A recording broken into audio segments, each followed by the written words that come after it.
So let us start with the chapter sexual reproduction in flowering plants. In this chapter we will study about reproduction, how plants reproduce. ठीक है, अब देखते हैं. तो all flowering plants shows sexual reproduction. जितने भी flowering plants हैं वो हम सब सेक्शुअल रिप्रोडक्शन दिखाते हैं. अब हम एक ऐसा फ्लावर लेंगे जिसमें एक मेल पार्ट और फीमेल पार्ट दोनों प्रेजेंट हों. अब जब हम देखेंगे ये जो इसमें ये वाला पार्ट है, ये होता है एक फीमेल पार्ट जिसको हम कहते हैं गाइनोशियम, और ये होता है एक मेल पार्ट जिसको हम कहते हैं एंड्रोशियम. ठीक है, अब ये एंड्रोशियम जो कि कंटेन करता है ऊपर बाइलोब्ड स्ट्रक्चर, ये स्ट्रक्चर है, इसको हम कहते हैं एंथर, और ये जो नीचे लंबा वाला है इसको हम कहते हैं फिलामेंट. तो इसको पूरे को हम कहेंगे एंड्रोशियम जो कि एक मेल पार्ट है. अब आता है हमारा फीमेल पार्ट जिसको हम गाइनोशियम कहते हैं. ये कंटेन करता है 3 पार्ट्स. सबसे ऊपर वाला होता है हमारा स्टिग्मा, और ये जो लंबा वाला है, जो हम इसको ऐसे याद कर सकते हैं कि लंबा वाला ये स्टाइल मार रहा है तो इसका नाम है स्टाइल, और ये नीचे फूला हुआ जैसे ओ की तरह लग रहा है तो इसको हम कहते हैं ओवरी. अब ये जो इसमें ये पार्ट है, ये जो पेटल्स हैं, जो पत्तियाँ होती हैं जिससे कि हमारी बीज वगैरह अट्रैक्ट होती हैं फ्लावर की तरफ उनको पॉलिनेट कराने के लिए, तो इस पार्ट को हम कहते हैं पेटल्स. ठीक है, ये जो हो गया ये हमारा सेपल हो गया. नीचे ये जो पार्ट होता है ये हमारा थैलेमस होता है. अब आता है हमारा मेल पार्ट जिसको हम एंड्रोशियम कहते हैं. एंड्रोशियम जो कि कंटेन करता है रोल ऑफ स्टेमन, जिसमें काफ़ी सारे स्टेमन का गुच्छा होता है. गुच्छा ऑफ स्टेमन हम कह सकते हैं एंड्रोशियम. ठीक है, अब फीमेल पार्ट जिसको हम गाइनोशियम कहते हैं. अब आता है हमारा स्टेमन, माइक्रोस्पोरेंजियम एंड पॉलन ग्रेन. स्टेमन ये क्या करता है, हमारा नंबर में और लेंथ में काफ़ी वेरिएबल होता है. मतलब अलग अलग फ्लावर में अलग अलग नंबर के स्टेमन्स होते हैं. किसी में कुछ हैं, किसी में कुछ हैं, किसी में 2 हैं तो किसी में 4 हैं, और किसी में छोटे हैं तो किसी में बड़े हैं.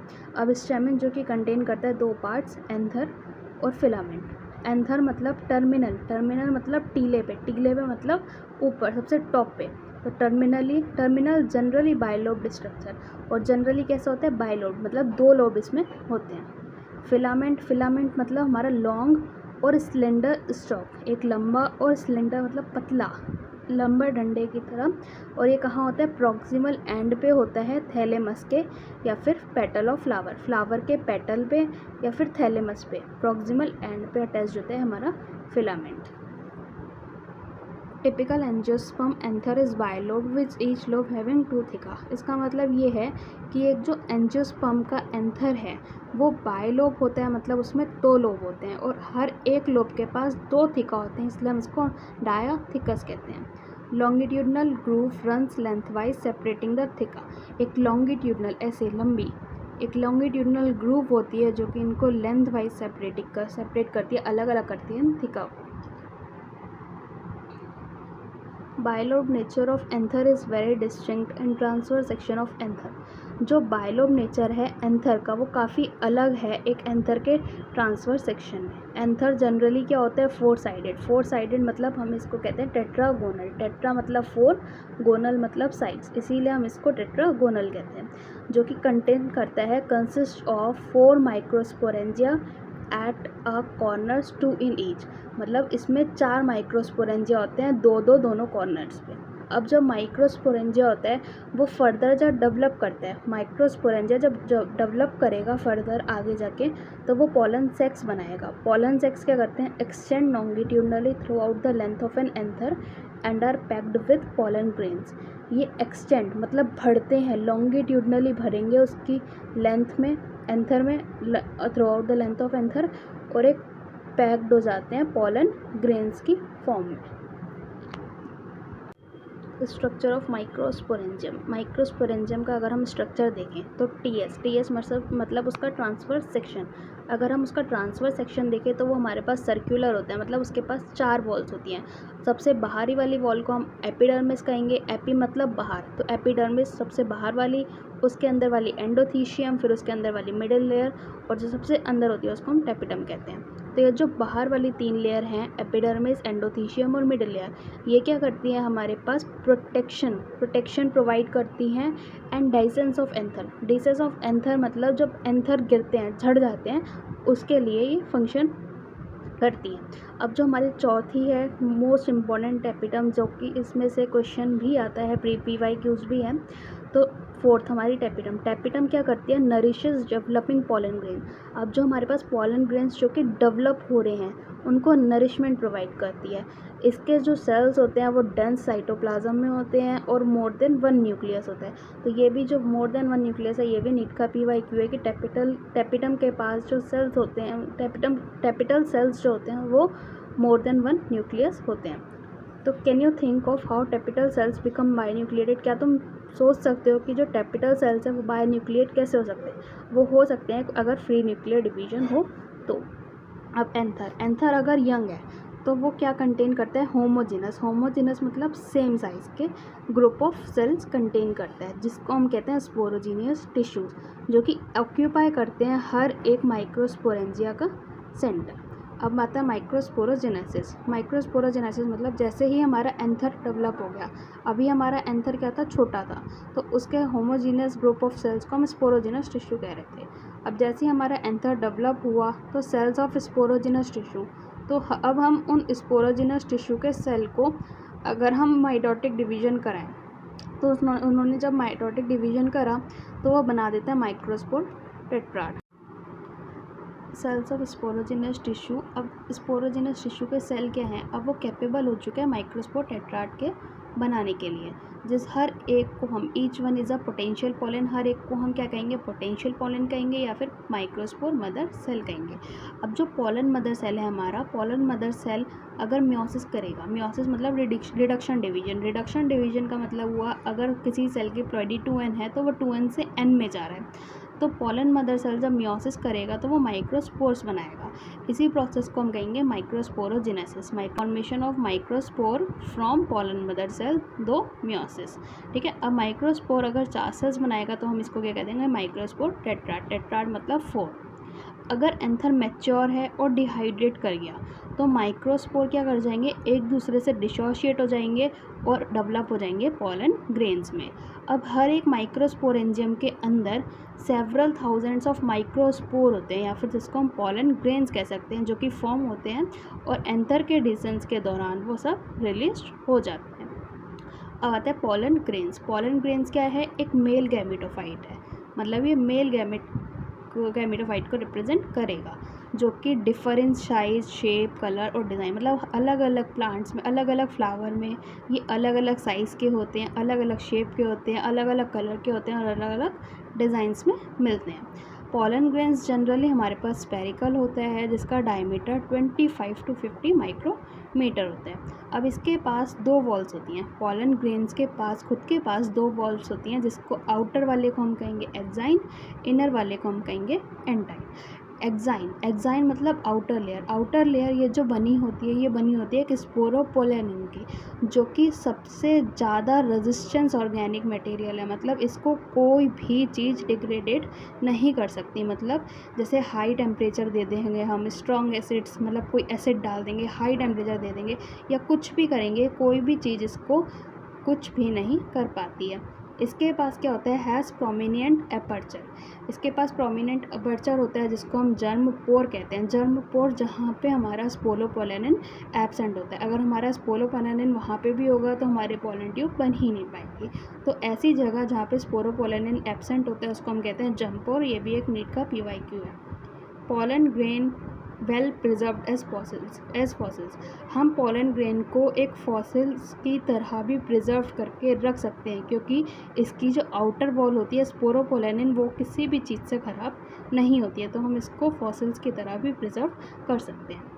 अब आता है इंटाइन मतलब हमारी इनर लेयर, आई इंटाइन और आई इनर ऐसे याद कर सकते हैं। तो इंटाइन मतलब इनर लेयर क्या होती है, हमारी थिन होती है, मतलब बहुत ही पतली होती है और एक कंटिन्यूअस होती है, जैसा कि हमारा एक्साइन में है। एक्साइन हमारी कंटिन्यूअस नहीं होती है, ये कहीं कहीं पे एब्सेंट होती है, जिसको हम जम्पोर कहते हैं। लेकिन हमारी इंटाइन जो कि कंटिन्यूअस होती है, ये हमारी सेल्यूलोज और पैक्टिन की बनी होती है। अब आता है हमारा पोलन ग्रेन्स का जो साइटोप्लाज्म होता है वो सराउंड होता है हमारी प्लाज्मा मेम्ब्रेन के ऊपर, प्लाज्मा मेम्ब्रेन से। व्हेन पोलन ग्रेन मैच्योर, अगर हमारा पॉलन ग्रेन मैच्योर कर गया, पॉलन ग्रेन जब मैच्योर कर जाता है तो उसके पास दो सेल्स होते हैं, एक वेजिटेटिव सेल और दूसरा जनरेटिव सेल। अब नाम से ही पता लग रहा है वेजिटेटिव सेल। वेजिटेटिव सेल मतलब हमारे पास ये बड़ा वाला सेल है, इसके पास अब ये बड़ा है तो इसके पास बहुत ज़्यादा फूड रिजर्व भी होगा, अबंडेंट फूड रिजर्व होगा, और लार्ज इरेगुलरली शेप्ड न्यूक्लियस होता है। इसके पास एक बहुत ही बड़ा और इरेगुलरली मतलब इसके न्यूक्लियस के पास एक रेगुलर शेप नहीं होती है। वैसे अगर हम देखें जनरेटिव सेल क्या है, एक छोटा सा सेल होता है जो कि वेजिटेटिव सेल के साइटोप्लाज्म में ही तैरता रहता है। इसके पास स्पिंडल शेप न्यूक्लियस होता है और एक डेंस साइटोप्लाज्म। अब लगभग 60% ऑफ एंजियोस्पर्म्स में क्या होता है, पॉलन ग्रेन्स 2 सेल्ड स्टेज में ही शेड कर जाती हैं, मतलब झड़ जाती हैं। बाकी 40% में क्या होगा, 60% में तो वो 2 सेल्ड स्टेज में झड़ जाती हैं, लेकिन बाकी के 40% में जनरेटिव सेल डिवाइड करता है mitotically to give rise to 2 male gamete. अब ये जो छोटा वाला सेल था, जनरेटिव सेल जो था, जनरेटिव सेल डिवाइड करता है, माइटोटिकली डिवाइड करेगा और उसके बाद 2 मेल गैमेट बनेंगे before pollen grains are shed. इससे पहले कि पॉलन ग्रेन शेड हो वो क्या बना देता है, 2 मेल गैमेट बना देता है। मतलब अब उसके पास 3 सेल्ड स्टेज आ गई, एक वेजिटेटिव सेल हो गया और एक जनरेटिव सेल ही अपने 2 मेल गैमेट बना देता है। तो वो बाकी के 40% एंजियोस्पर्म्स में पॉलन ग्रेन जो होता है वो 3 सेल्ड स्टेज में शेड होता है। पॉलन ग्रेन्स क्या करता है, काफ़ी स्पीसीज़ का पॉलन ग्रेन्स जो होता है वो मतलब कई लोगों को नुकसान पहुंचा सकता है, जैसे कि उनसे कई लोगों को एलर्जीज़ हो सकती है, ब्रोंकियल एफ्लिक्शंस की बीमारियां, ये सब कह सकते हैं, ये हो सकते हैं, जिससे कि इंसान को अस्थमा, ब्रोंकाइटिस और फर्दर कोई भी बीमारियां हो सकती हैं। पार्थीनियम जिसको हम कैरेट ग्रास भी कहते हैं, ये हमारी इंडिया में आ गई थी। कैसे, as a contaminated with imported wheat. पहले के टाइम पे क्या होता था, जब वीट इंपोर्ट होती थी हमारी इंडिया में, तो जब वीट आती थी तो इम्पोर्टेड वीट के साथ इंडिया में एक पार्थीनियम जिसको हम कैरेट ग्रास कहते हैं वो आ गया था, जो कि यूबिक्विटस था इन अक्रेंस में, जो कि क्या कॉज कर रहा था, काफ़ी पॉलन एलर्जी को कॉज कर रहा था। पॉलन ग्रेन्स जो कि न्यूट्रिएंट में काफ़ी रिच होते हैं और काफ़ी न्यूट्रिएंट रिच हैं, तो ये फूड सप्लीमेंट्स की तरह भी काम आते हैं, और काफ़ी एथलीट्स और रेस हॉर्सेस जो लोग करते हैं उनके लिए काफ़ी अच्छी होती है। Once shed had to land to stigma before they lose viability. इससे पहले कि वो अपनी वायबिलिटी को लूज़ करें, उसको एक ना एक स्टिग्मा पे लैंड करना पड़ता है अगर उसको फर्टिलाइजेशन करानी है तो। अब ये जो वायबिलिटी होती है वो डिपेंड करेगी कि कैसा टेम्परेचर है या फिर ह्यूमिडिटी है। अब कुछ पॉलन ग्रेन्स जो होते हैं वो 30 मिनट्स में ही शेड कर जाते हैं, जैसे कि राइस हो गया, वीट्स हो गया, मतलब जो सीरियल्स होते हैं उनके पॉलन ग्रेन्स 30 मिनट में शेड कर जाते हैं। बाकी कुछ ऐसे पॉलन ग्रेन्स हैं जो काफ़ी महीनों तक चलते हैं, जैसे कि RLS। अब इसको याद करने की ट्रिक हो गई, राम लक्ष्मण सीता। ठीक है, राम लक्ष्मण सीता। R मतलब रोजेसियाई फैमिली के, L मतलब लेग्यूमिनोसी फैमिली के, S मतलब सोलेनेसी फैमिली के। इन फैमिलीज़ के जो पॉलन ग्रेन्स होते हैं ये मंथ्स तक अपनी वायबिलिटी को लूज़ नहीं करते। हम इनको स्टोर करके रख सकते हैं काफ़ी सालों तक। पॉलन ग्रेन्स को मैंने जैसे अभी पहले पीछे बताया कि इसका जो एक्साइन लेयर होता है वो स्पोरोपोलेनिन का बना होता है, जो कि डिग्रेडेड नहीं कर सकता। तो हम इसीलिए पॉलन ग्रेन्स को क्या कर सकते हैं, स्टोर करके रख सकते हैं लिक्विड नाइट्रोजन में, जो कि टेम्परेचर है -196 डिग्री सेल्सियस। ये भी नीट का PYQ है। फ्लावर में एक फीमेल पार्ट के बारे में, पिस्टिल, मेगास्पोरेंजियम, इसको हम ओव्यूल भी कहते हैं, and an embryo sac. Pistil जो कि एक फीमेल पार्ट है, सिंगल पिस्टिल होगी तो हम उसको मोनोकार्पिलरी कहेंगे, अगर मोर देन 1 होगी तो उसको मल्टीकार्पिलरी कहेंगे। अब अगर हमारे पास एक से ज़्यादा है तो क्या पता वो फ्यूज्ड है, क्या पता वो फ्री है। तो अगर वो फ्यूज्ड होगी, फ्यूज्ड मतलब सिन मतलब एक साथ गुच्छे में रहना, फ्यूज्ड रहना, तो अगर फ्यूज्ड होगा तो हम उसको सिन कार्पस कहेंगे। अगर वो फ्री मतलब एपो, तो अगर वो फ्री होंगे तो उसको हम एपोकार्पस कहेंगे। पार्ट्स होते हैं stigma, style and ovary. Stigma जो मतलब पॉलन ग्रेन्स जब आते हैं तो वो लैंड करते हैं स्टिग्मा के ऊपर। स्टाइल जो कि एक इलोंगेटेड स्लेंडर पार्ट है। ओवरी, ओवरी मतलब बल्ज्ड, बल्ज्ड मतलब फूला हुआ, एक पिस्टल का फूला हुआ पार्ट जिसको हम ओवरी कहते हैं। अब ओवरी के अंदर एक ओवेरियन कैविटी होती है जिसको हम लॉक्यूल भी कहते हैं, जहाँ पे प्लासेंटा होता है। प्लासेंटा से क्या अराइज होता है, मेगास्पोरेंजिया, जिसको हम क्या कहते हैं, ओव्यूल्स कहते हैं। ओव्यूल्स अगर हमारे पास एक होगा, जैसे कि वीट, पैडी, मैंगो, इन सब में हमारे पास एक ओव्यूल होता है। अब कई ऐसे हो सकते हैं जिसके में हमारे पास मोर देन वन ओव्यूल है, मैनी ओव्यूल्स किस में हो सकते हैं, हमारे पास पपाया, वाटरमेलन, ऑर्किड। अब आता है हमारा मेगास्पोरेंजियम, जिसको हम ओव्यूल भी कहते हैं। ये एक स्मॉल स्ट्रक्चर है जो कि प्लासेंटा से जुड़ा हुआ होता है एक स्टॉक के जरिए, जिसको हम फ्यूनिकल कहते हैं। अब ये जो बॉडी होती है इसकी, ये वो फ्यूनिकल के साथ फ्यूज़ होती है एक रीजन में, जिसको हम हाइलम के नाम से जानते हैं। अब ये हाइलम क्या हुआ, जंक्शन फ्यूनिकल और ओव्यूल के बीच के जंक्शन, जिसको हम हाइलम कहेंगे। हर एक ओव्यूल के पास एक या दो इंटेग्यूमेंट्स होते हैं, मतलब लेयर कह सकते हैं।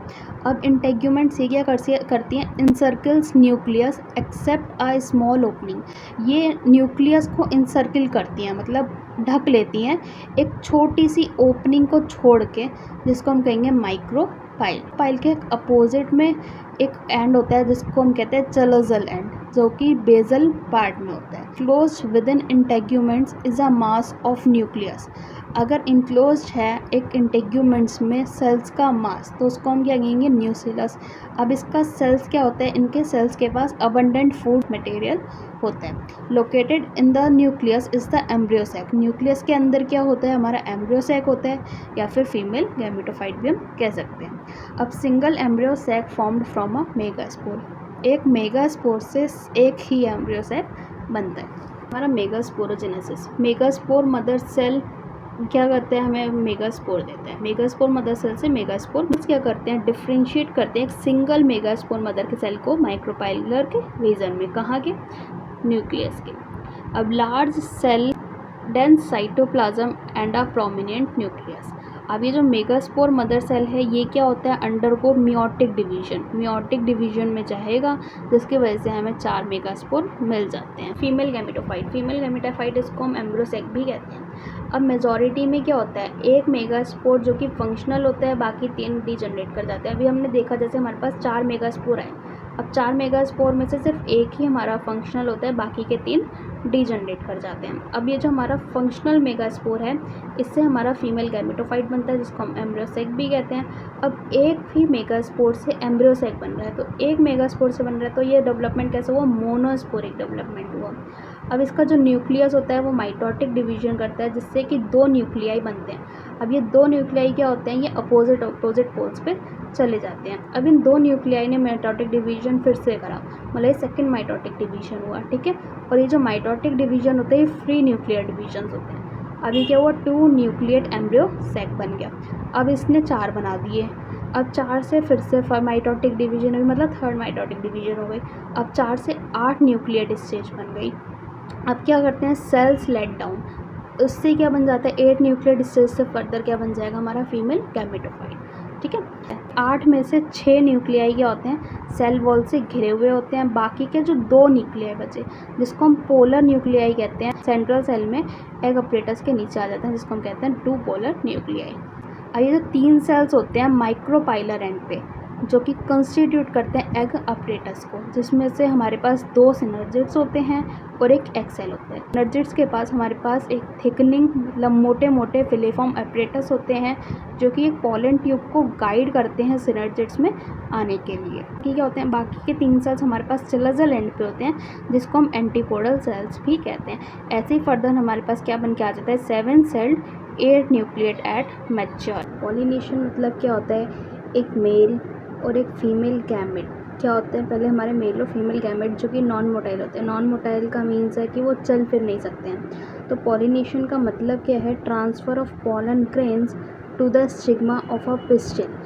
पॉलन ग्रेन्स का ट्रांसफ़र किस पे, पिस्टिल के स्टिग्मा पे, जो कि एक फीमेल पार्ट है। अब हमारे पास 3 तरीके के पॉलिनेशन होते हैं, ऑटोगैमी, गिटिनोगैमी और तीसरा हमारे पास होता है जीनोगैमी। ऑटोगैमी, ऑटो हमारे पास नाम से ही समझ में आ रहा है, ऑटो मतलब सेल्फ, ऑटो मतलब होता है हमारे पास सेल्फ।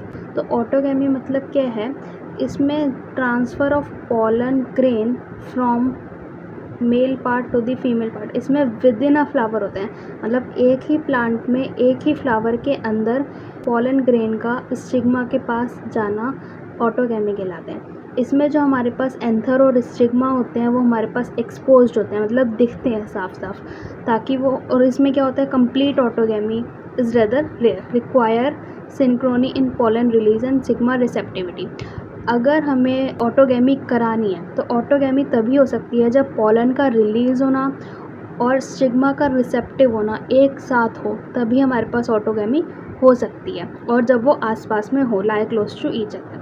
ऑटोगैमी के कुछ एग्जांपल्स हैं, जैसे कि हमारे पास कॉमन पेंसी, वायोला, ऑक्सैलिस और कॉमनलिना।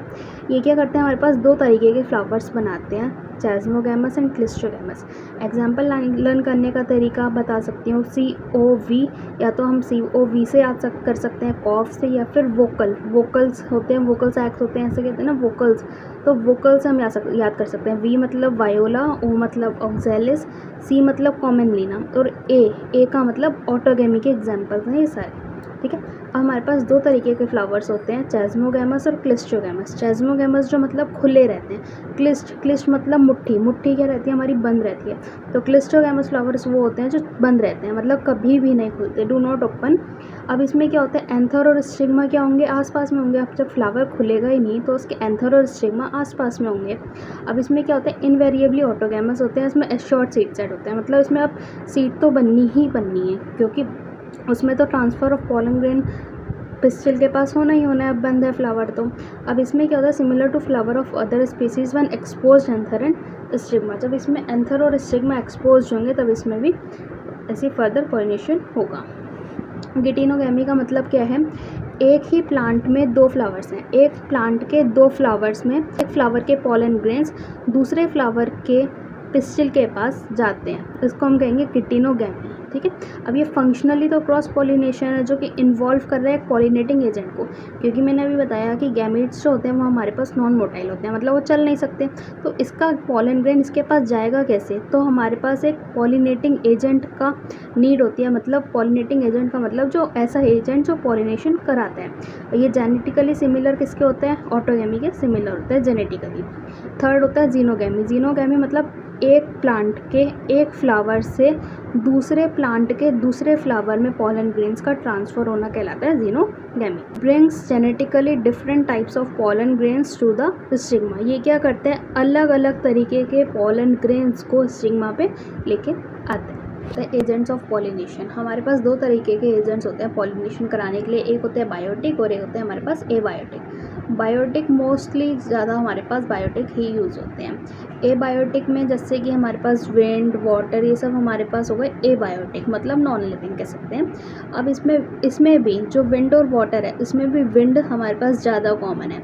ये क्या करता है, अब हमारे पास विंड है, अब विंड के जरिए हमारे पास कोई पॉलिनेशन हो रहा है कि जो इसका पॉलन ग्रेन होगा वो क्या रिक्वायर करेगा कि वो हल्का हो और नॉन स्टिकी हो, मतलब कहीं चिपके नहीं। वेल एक्सपोज स्टेम, फैदरी स्टिग्मा, मतलब उनको अच्छे से पकड़ सके पॉलन ग्रेन्स को, ठीक है। एक ही ओव्यूल होना चाहिए, जैसे कि एग्जांपल है हमारे पास कॉर्न कॉब में, जो कि क्वाइट कॉमन होता है किसमें, ग्रासेस में, मोनोकॉट्स। अब आता है दूसरा हमारा वाटर हमारे पास काफ़ी रेयर होता है, ये लिमिटेड है 30 जेनरा तक, वो भी मोस्टली मोनोकॉटिलिडन्स में। एग्जाम्पल हो गया हमारे पास वेलिशनेरिया हाइड्रिला, जो कि हमारे पास फ्रेश वाटर है, जॉस्टेरा जो कि हमारे पास मेराइन सी ग्रास है। अब कुछ ऐसे प्लांट्स हैं, कुछ ऐसे हैं जो कि वाटर हाइसिंथ और वाटर लिली, अब हमें नाम से लग रहा है कि ये वाटर से पॉलिनेट होंगे, लेकिन वाटर हाइसिंथ और वाटर लिली हमारे पास वाटर से पॉलिनेट ना होने की बजाय ये पॉलिनेट होते हैं इंसेक्ट और विंड से, ठीक है। वेलिशनेरिया में क्या होता है, फीमेल फ्लावर क्या उस स्टॉक के जरिए वाटर के सरफेस तक आता है, ठीक है। अब जो मेल फ्लावर होता है वो रिलीज़ कर जाता है वाटर की सरफेस पे और कैरिड करता है पैसिवली बाय वाटर करंट्स, और वाटर के साथ धीरे धीरे जाता रहता है आगे, क्योंकि वो हिल नहीं सकता, वो नॉन मोटाइल। अब क्या होता है जोस्टेरा में क्या हो जाए, फीमेल फ्लावर जो होता है वो सबमर्ज्ड रहता है वाटर में ही डूबा रहता है, और जो मेल पार्ट जो है वो रिलीज्ड इनसाइड वाटर, वो वाटर में रिलीज हो जाता है। अब इसमें क्या होता है, लॉन्ग रिबन लाइक होते हैं जो कि पैसिवली कैरिड होते हैं। अब वाटर पॉलिनेटेड स्पीसीज़ में पॉलन ग्रेन्स को क्या होना चाहिए, अगर वो वाटर पॉलिनेटेड हैं तो वो पानी से गीले हो जाएंगे, तो वो जा ही नहीं पाएंगे। तो इसके लिए जो वाटर पॉलिनेटेड स्पीसीज़ होते हैं उनके पॉलन ग्रेन्स प्रोटेक्टेड होते हैं, गीले होने से बचते हैं एक कवरिंग के जरिए, जिसको हम म्यूसिलेजिनस कवरिंग कहते हैं। ठीक है। Both wind and water not very colourful and do not produce nectar. अब पानी और हवा को क्या करना है, उनको तो ज़रूरत ही नहीं है कि वो कलरफुल हों या फिर नेक्टर दें। ये किस चीज़ को चाहिए होता है, ये इंसेक्ट्स को चाहिए होता है। बायोटिक, बायोटिक हमारे पास लिविंग्स में क्या होता है, एनिमल्स, इंसेक्ट, उसमें भी पर्टिकुलरली बीज, ये स्पेशली अडेप्टेड होता है एक पर्टिकुलर एनिमल स्पीसीज़ के लिए। अब बायोटिक में क्या होगा, ये बहुत बड़े बड़े होंगे, तभी तो बड़े बड़े होंगे, कलरफुल होंगे और फ्रेगनेंट होगी, इसमें काफ़ी ज़्यादा नेक्टर होगा, तभी तो जो हमारे पास एनिमल्स होंगे वो उनको देख के आएंगे। जो प्लांट्स फ्लाइज और बिटल से पॉलिनेटेड होते हैं वो एक फूल ऑडर, मतलब एक गंदी स्मेल सिक्रीट करते हैं। फ्लोरल रिवॉर्ड्स क्या होते हैं इसमें, फ्लोरल रिवॉर्ड्स जैसे कि नेक्टर या पॉलन ग्रेन्स, ये फ्लोरल रिवॉर्ड्स हो गया। अब एग्जाम्पल है हमारे पास इसका एमोर्फोफेलस, जो कि एक टॉलेस्ट फ्लावर है, 6 फीट का होता है। ये एक सेफ प्लेस प्रोवाइड करता है एग को ले करने के लिए। दूसरा एग्जाम्पल आता है हमारे पास यूका एंड द मॉथ। ये दोनों अपनी एक दूसरे के बिना लाइफ साइकिल कंप्लीट नहीं कर सकते हैं। ये क्या करता है, एग्स को डिपॉजिट करता है, दूसरी जगह पॉलिनेट हो जाता है। आउटब्रीडिंग डिवाइसेस का मतलब क्या है, अगर हमें ऑटोगेमी को प्रिवेंट कराना है तो हमें ऑटोब्रीडिंग डिवाइसेस करानी पड़े। मेजॉरिटी प्लांट्स क्या प्रोड्यूस करते हैं, हर्माफ्रोडाइट फ्लावर्स, मतलब मेल और फीमेल पार्ट सेम है, मतलब एक ही के अंदर है। ठीक है। अब कंटिन्यूस सेल्फ पॉलिनेशन से क्या होता है, इनब्रीडिंग डिप्रेशन हो सकता है। इनब्रीडिंग डिप्रेशन का मतलब वो है कि अगर रिसेसिव पार्ट कोई चीज़ है तो वो उभर के आ जाएगी अगर हम कंटिन्यू सेल्फ पॉलिनेशन कराएंगे। तो इससे बचने के लिए हम क्या करा सकते हैं, पॉलन का रिलीज होना और स्टिग्मा का रिसेप्टिव होना एक साथ ना हो, जिससे कि ऑटोगेमी बचेगा। तो क्योंकि अगर वो दोनों साथ में होते हैं तभी ऑटोगेमी होता है, अगर साथ में नहीं होंगे तो ऑटोगेमी होगा ही नहीं। एंथर और स्टिग्मा अलग अलग पोजीशन पे हो तो ऑटोगेमी नहीं होगा। सेल्फ इनकम्पैटिबिलिटी, इसका मतलब जेनेटिक मैकेनिज्म के कुछ जरिए। प्रोडक्शन ऑफ यूनिसेक्सुअल फ्लावर, अगर हम एक ही सेक्स का फ्लावर प्रोड्यूस कराएं तो भी हमारे पास ऑटोगेमी नहीं होगा। अब मोनोशियस मतलब एक प्लांट है, एक प्लांट के अंदर मेल फ्लावर भी है, फीमेल फ्लावर भी है, दोनों फ्लावर्स हैं। जैसे कि एग्जांपल हमारा कैस्टर और मेज, तो उससे क्या होगा, मेल फ्लावर भी है, फीमेल फ्लावर भी है, तो उससे ऑटोगेमी तो प्रिवेंट होगी लेकिन गिटिनोगेमी प्रिवेंट नहीं हो पाएगी। वैसे ही एक डायोशियस है, डायोशियस मतलब एक प्लांट है, उसके अंदर सिर्फ मेल फ्लावर है, या फिर एक प्लांट है जिसके अंदर सिर्फ फीमेल फ्लावर है, जैसे कि एग्जाम्पल हमारा पपाया। तो वो किसको प्रिवेंट करेगा, ऑटोगेमी को भी प्रिवेंट करेगा, फर्दर गिटिनोगेमी को भी प्रिवेंट करेगा। अब आता है पॉलन पिस्टल इंटरेक्शन। ठीक है। अब हमारे पास जब पॉलिनेशन होता है तो पॉलिनेशन क्या गारंटी नहीं करता कि जो पॉलन आ रहा है वो सही तरीके का आ रहा है या फिर गलत तरीके का आ रहा है। तो इसके लिए क्या होता है, जो पिस्टिल होता है, पिस्टिल उस पॉलन को रिकॉग्नाइज करती है कि वो उसके लिए कंपैटिबल है या नहीं है, और उसको फिर प्रमोट करती है पोस्ट फर्टिलाइजेशन इवेंट्स के लिए। ठीक है। अगर वो गलत तरीके का पिस्टल है तो उसको वो रिजेक्ट कर देती है। तो ये जो एक्सेप्टेंस है और रिजेक्शन है पॉलन का, ये होता है एक केमिकल कंपोनेंट के ज़रिए, जो कि किस किस के बीच में होगा, पॉलन के और पिस्टल के बीच का। Following compatible pollination, pollen grains germinate on the stigma to produce a pollen tube, though one of the jump pore। अब क्या है, अगर compatible पॉलिनेशन हो रहा है, मतलब सही टाइप का पॉलन आ गया, अब क्या हुआ, पॉलिनेशन होगा, तो पॉलन ग्रेन क्या कर जाते हैं, जर्मिनेट कर जाते हैं स्टिग्मा के ऊपर और एक पॉलन ट्यूब बना देते हैं एक जर्म पोर के जरिए। ठीक है। जर्म पोर क्या हुआ, वही जो पॉलन ग्रेन का वो हिस्सा जहाँ पे स्पोरोपोलन एब्सेंट होता है, वहाँ से एक पॉलन ट्यूब का फॉर्मेशन हो जाएगा। ठीक है। अब the content of pollen grain move into the pollen tube, grows through tissue of the stigma and style reaches ovary। अब ये pollen grain का जो कंटेंट होगा वो कहाँ चला जाएगा, pollen tube में चला जाएगा, ऐसे ही फर्दर वो स्टिग्मा में, फिर स्टाइल में, और फिर वो ओवरी तक पहुँच जाएगा। जो pollen grains होते हैं वो हमारे पास शेड कर जाते हैं 2 सेल्ड स्टेज में, और जो जनरेटिव सेल होता है वो डिवाइड कर जाता है 2 मेल गैमेट में pollen ट्यूब की ग्रोथ के दौरान, किसमें, स्टिग्मा में। वो pollen grain अगर 3 सेल शेड में स्ट्रेच करेगा तो वो शुरू से ही 2 मेल गैमेट कैरी करेगा, और वो कहाँ पहुँचेंगे, ओवरी में। Each ovule enters ovule through micropyle and enters one of the synergid. वो माइक्रोपाइल के जरिए ओव्यूल में एंटर करेगा और एक सिनर्जेट में एंटर कर जाएगा, किसके जरिए, फिलिफॉर्म अपरेटस के जरिए, जो कि एक डायनामिक प्रोसेस है। आर्टिफिशियल हाइब्रिडाइजेशन में क्या होता है, एक मेजर अप्रोच है क्रॉप ब्रीडिंग प्रोग्राम्स का। इसमें क्या होता है, सिर्फ जो डिज़ायर्ड पॉलन ग्रेन है जो कि पॉलिनेशन के लिए काम आता है, एंड स्टिग्मा प्रोटेक्टेड, और स्टिग्मा क्या होता है कंटेमिनेटेड से बचाया जाता है। ये करा जाता है एक टेक्निक के जरिए जिसको हम बैगिंग और इमेस्कुलेशन कहते हैं। अब जब फीमेल पार्ट जो कि बियर कर रहा है बाइसेक्सुअल फ्लावर को, इसमें क्या होता है एंथर को रिमूव किया जाता है फ्लोरल बड से, जिससे इससे पहले कि एंथर डिसेंस हो पेयर ऑफ फॉरसेप्स के जरिए, जिसको हम कहते हैं इमेस्कुलेशन। अब वो एक बैग सिटेबल साइज़ के बैग में कवर किया जाता है जो बटर पेपर का बना होता है, ताकि और उससे कंटेमिनेशन ना हो सके। उस प्रोसेस को हम कहेंगे बैगिंग। अब जब बैग्ड फ्लावर का स्टिग्मा रिसेप्टिव होने लग जाएगा, जो मैच्योर पॉलन ग्रेन्स होंगे वो कलेक्ट होंगे कहाँ से, एंथर से, मेल पार्ट के मतलब स्टिग्मा पे उसको डस्ट कर दिया जाएगा। फ्लावर को फिर से रिपैक्ट कर दिया जाएगा जिससे कि फ्रूट जो है वो बन सके। अगर फीमेल पेरेंट जो है वो यूनिसेक्सुअल फ्लावर प्रोड्यूस कर रहा है तो हमें मैस्कुलेशन की कोई ज़रूरत नहीं पड़ेगी। Flowers but are bagged before flowers open, इससे पहले कि फ्लावर ओपन हो फ्लोरल बर्ड्स के हो जाते हैं, बैग्ड कर दिए जाते हैं। स्टिग्मा जो है वो रिसेप्टिव हो जाता है, पॉलिनेशन कर दिया हो जाता है अपने आप, ठीक है। फिर पॉलिनेशन हो जाएगा using desired pollen and flower रिपैक्ट। डबल फर्टिलाइजेशन का मतलब क्या है, जब हमारे पास जो मेल गैमेट्स आए थे after entering one of the synergid, जो हमारे पास 2 सिनर्जिड्स थे, तो किसी एक सिनर्जिड्स में एंटर होने के बाद क्या होता है, जो पॉलन ट्यूब है वो अपने 2 मेल गैमेट रिलीज़ कर देगा सिनर्जिड्स के साइटोप्लाज्म में।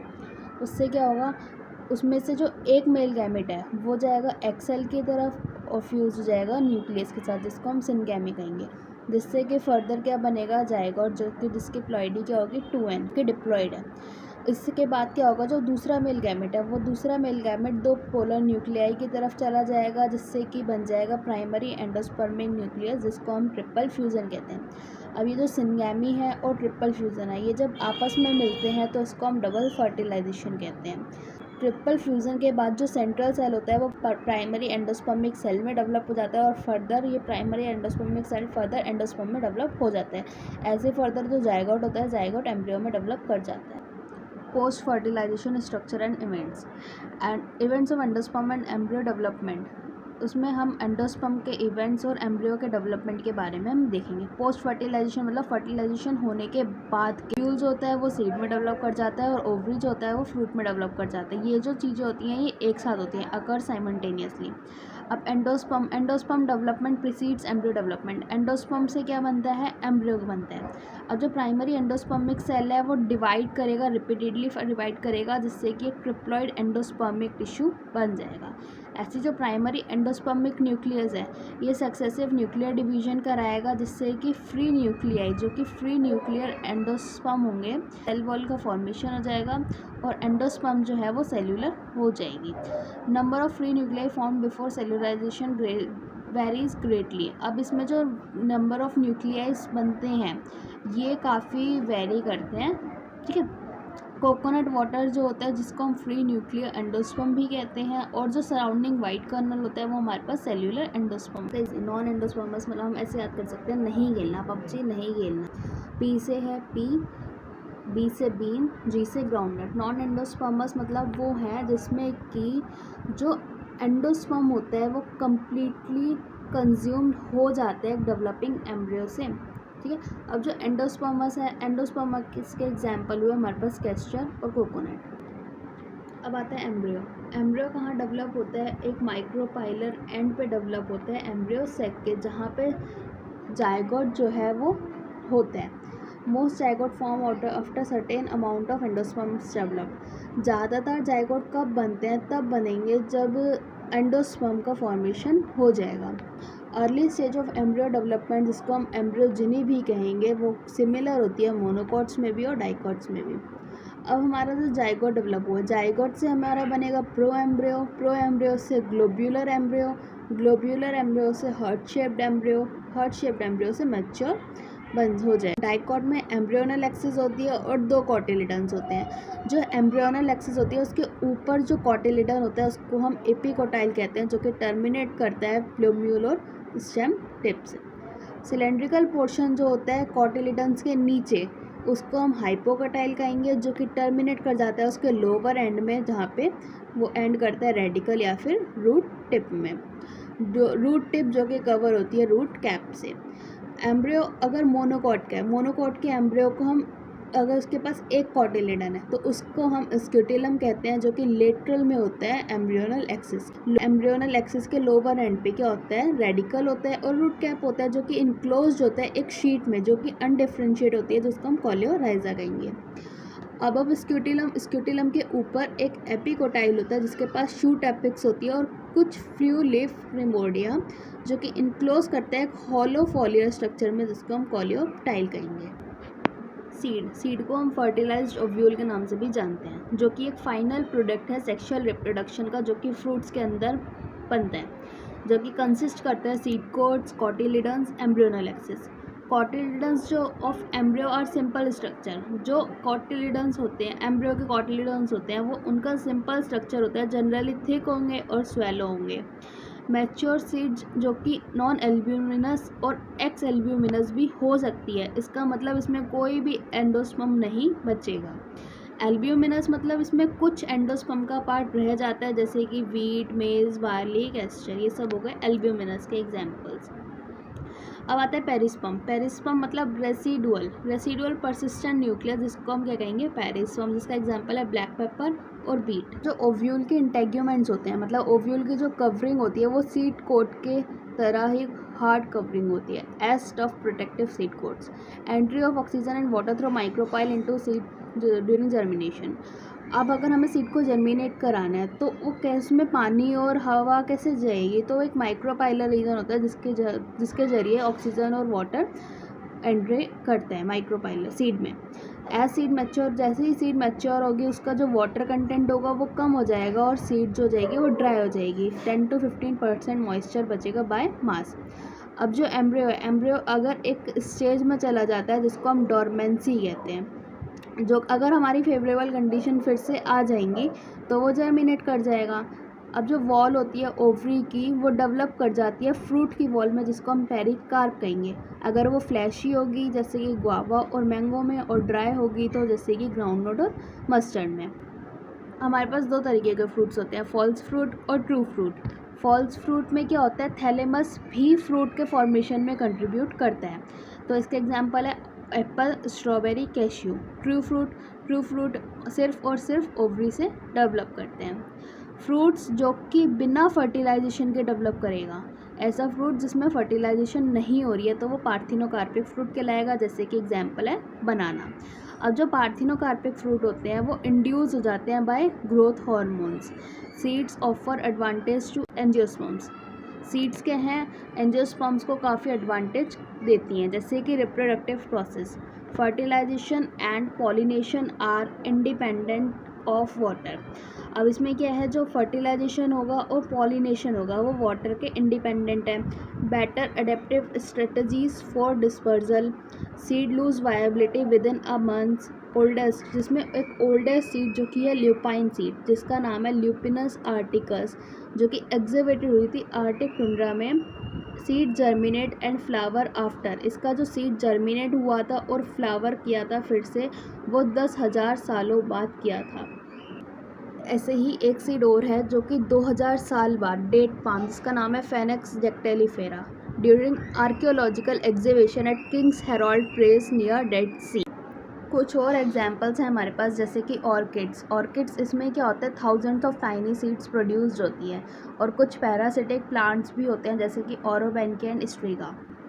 अब आता है एपोमिक्सिस का मतलब क्या है, सीड का फॉर्मेशन होना, बिना फर्टिलाइजेशन के सीड का बन जाना एपोमिक्सिस कहलाता है। ये होता है एस्टेरियसी एंड ग्रास फैमिली में। तो एपोमिक्सिस जो कि एक फॉर्म है एसेक्सुअल रिप्रोडक्शन का, बट मिमिक कर रहा है सेक्सुअल रिप्रोडक्शन को, ठीक। पॉली मतलब more than one, embryony means embryo, तो मोर देन वन एम्ब्रियो, अगर एक ही सीड में एक से ज़्यादा एम्ब्रियो होंगे तो उसको हम पॉली एम्ब्रियोनी कहेंगे, जैसे कि एग्जांपल है हमारे पास सिट्रस और mango. If hybrid seeds are made into apomicted, there is no segregation of character in a hybrid progeny. अगर हाइब्रिड सीड्स को अगर हम एपोमिक्टिक बना दें तो कोई भी कैरेक्टर्स को अलग करने की ज़रूरत नहीं पड़ेगी उनकी प्रोजेनी में।